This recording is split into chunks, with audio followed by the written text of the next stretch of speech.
shall be absolutely no interference, not only by the so-called, by the civil service, by the government, but even by the courts. Even the High Court could not exercise its inherent powers to monitor investigations. But the Supreme Court in the decades of 90s and thereafter had to change its views, and now a large number of investigations are being monitored by the courts. With respect, I should say, this may be a slight variance with the basic scheme of the Constitution, which says that there is a separation of powers. The executive, the legislature, and the courts, post-Keshav Bharti celebrated ruling, work in separation from Parliament.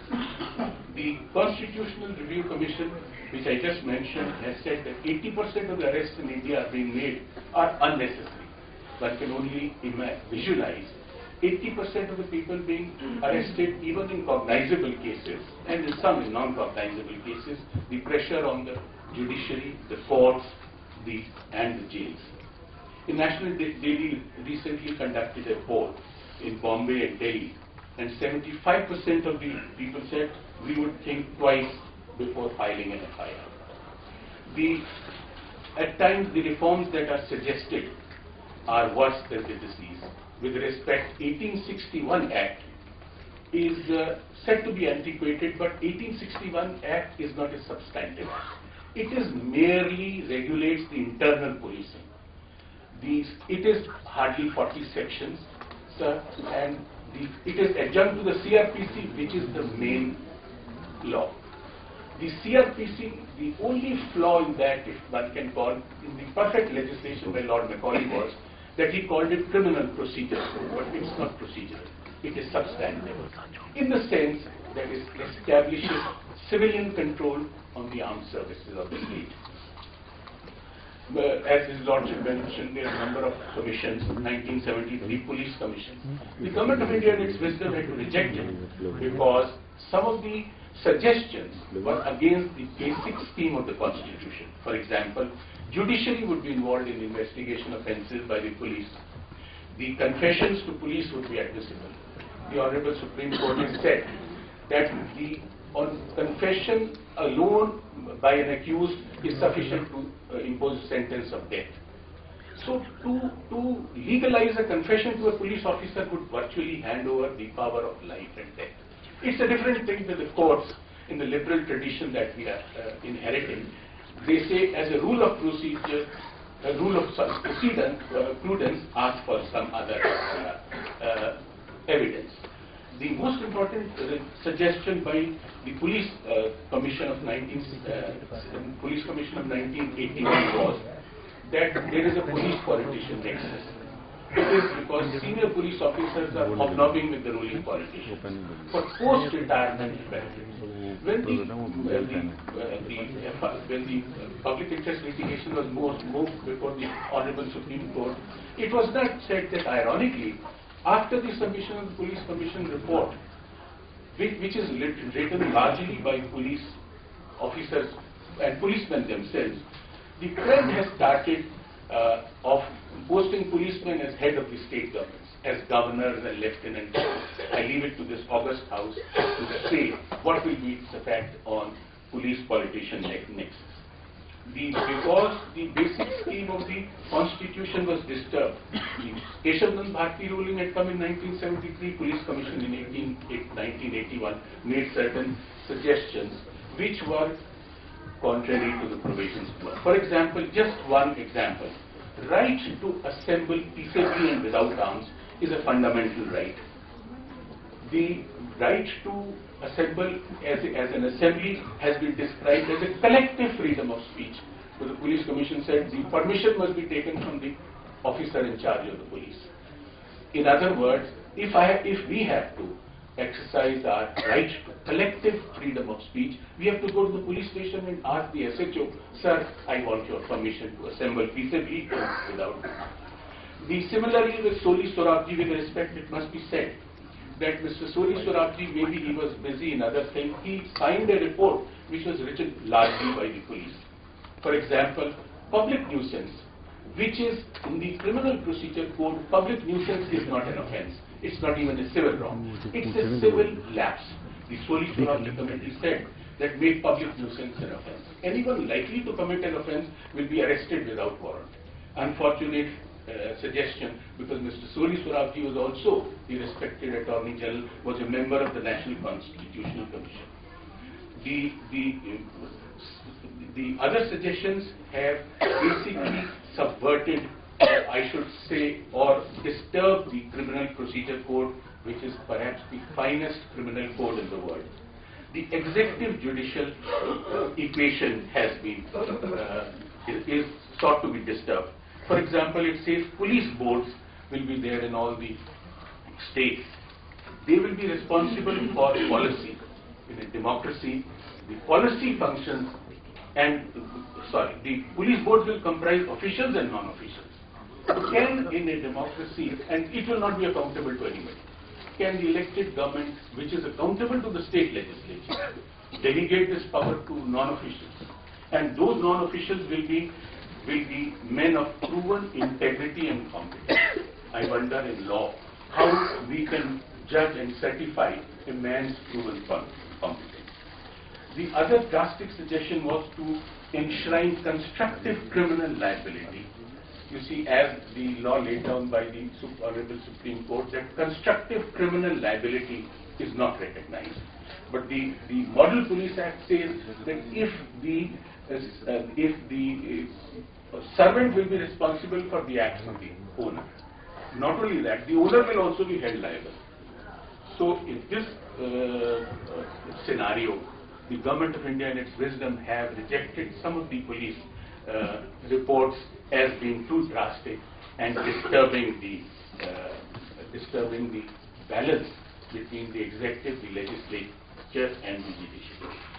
I would also suggest that if we are to have meaningful police reforms, we must have a second police commission comprising exclusively of jurists, eminent jurists. Justice Silpurkar himself is a very eminent jurist. He's been taking in case with this. So that meaningful, unless this is done, no reforms will be possible. Why?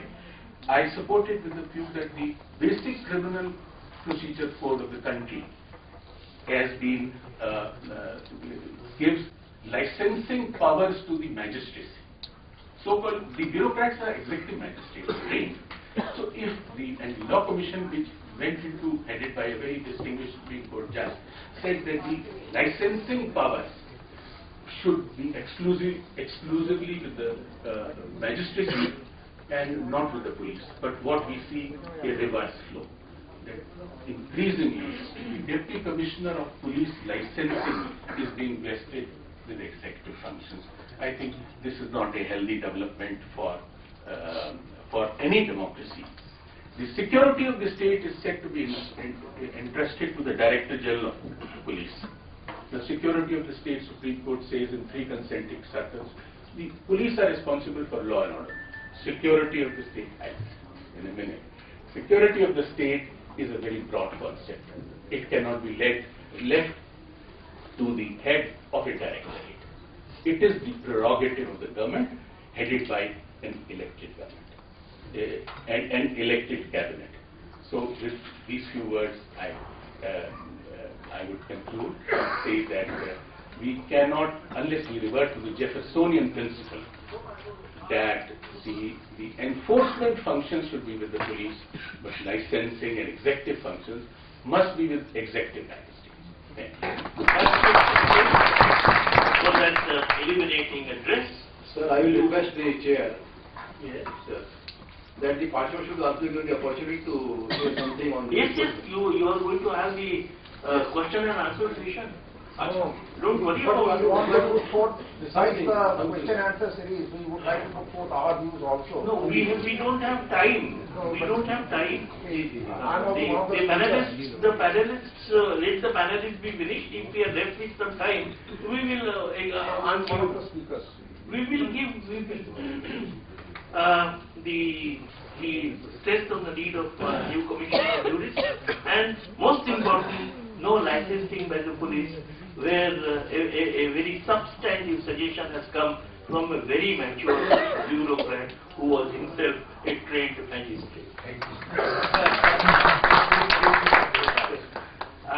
will now request Mr. Kamraj, who was himself a member of the police force, to share his experience and to see what he has to say about it. Other dignitaries on the dais, respected ladies and gentlemen. I think it is a great privilege and opportunity for me to share my views with you.